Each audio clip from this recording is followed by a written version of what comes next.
In today's video, I'm going to teach you how to use Grok 3. We'll walk through this step-by-step process together, ensuring you understand how to fully utilize this tool to meet your needs. Let's dive right in. First, you'll want to navigate to the Grok web interface. Make sure you have your login credentials handy because you'll need to log in to get started. This initial step sets the foundation for all the tasks you'll be performing today. So take a moment to make sure everything is in order and you're logged in successfully. Once you're logged into Grok, the next thing you'll do is create a new chat. This is where the magic starts to happen, as this chat will serve as the working environment for your interactions with Grok 3.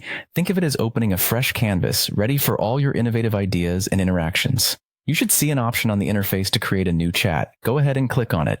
Now that you have your fresh chat open, it's time to select the Grok 3 model. In the Models section of the interface, you'll find various models available to you, but today we're focusing on Grok 3. Make sure you select it from the list of available models. This would be like choosing the right tool for the job. Grok 3 is specialized, and it should provide the responses and capabilities you're looking for. Once you've selected the model, it's time to enter your prompt. Think of your prompt as a question or statement that initiates the conversation with the model. The clarity and detail of your prompt can significantly influence the quality of the output you receive from Grok 3, so take a moment to craft it carefully. Whether you're seeking information, drafting content, or brainstorming ideas, the prompt sets the tone for your interaction. After you've entered your prompt, you'll want to take a good look at the output provided by Grok 3. It's important to review this output thoroughly, as it might require some tweaking to perfectly suit your requirements. Grok 3 is powerful, but adjusting for precision and relevance makes all the difference.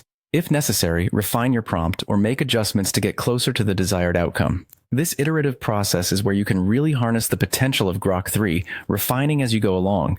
And there you have it, a straightforward guide to using Grok 3. By following these steps and applying a bit of patience and creativity, you'll make the most out of this powerful tool. Thanks for joining me today, and I hope you found this tutorial enlightening. Remember, practice makes perfect, so don't hesitate to explore and experiment with different prompts and refinements for the best results.